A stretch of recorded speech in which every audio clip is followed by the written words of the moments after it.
But at clickondetroit.com, we have you covered on all things sports, and that's really thanks to Derick Hutchinson. He is our lead digital editor. Football is his jam.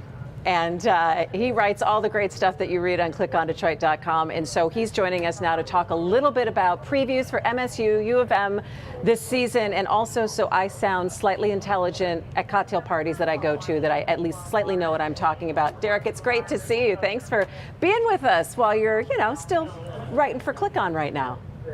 Yeah, good to be with you, and I'm sure you sound just fine at all the cocktail parties.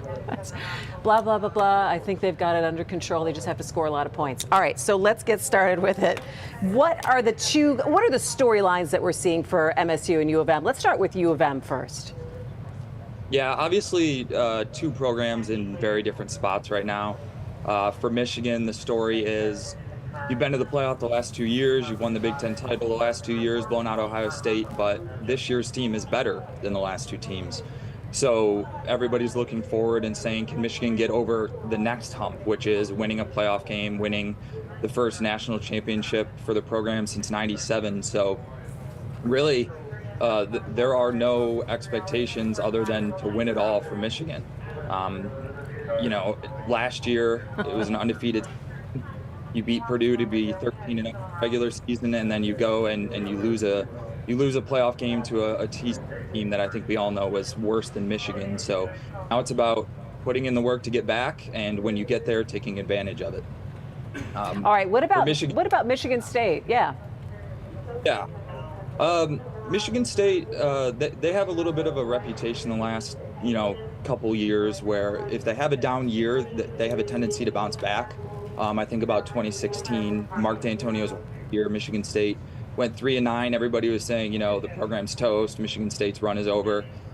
They bounced right back in 17. They win 10 games.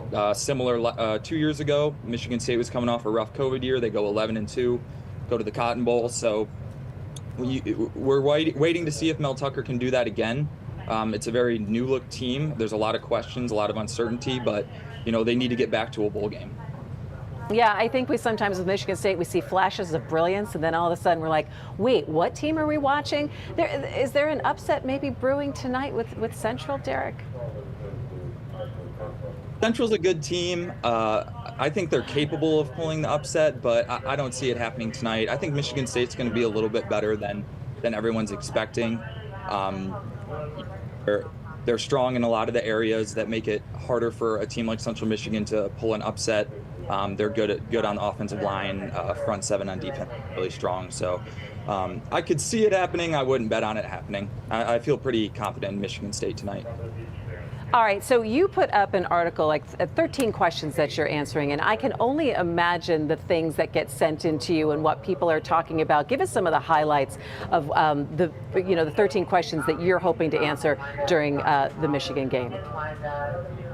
Yeah, obviously Michigan doesn't have a lot of weaknesses on paper, so the things that are uncertain are going to stand a little bit more. We're waiting to see what happens at cornerback. Michigan lost a couple of good ones in DJ Turner and Jeeman Green last year.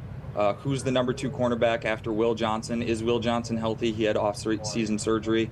Who replaces the greatest kicker in program history in Jake Moody? I think it's going to be Louisville transfer James Turner, but how does he perform in the Big Ten? So people are wondering about those little uncertainties. They want to see if J.J. McCarthy has improved as much as everybody says he has.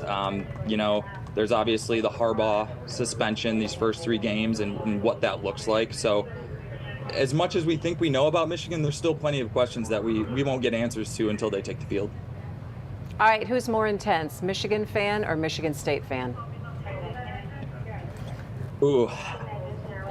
Depends what stadium you're in. I think in my experience, Michigan State fans have been a little bit more intense, and Michigan fans are maybe a little more passionate.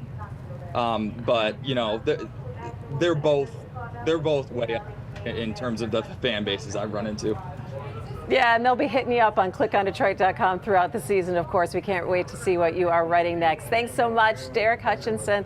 I'll see you next week back here at work, all right? Yep. Christy. All right.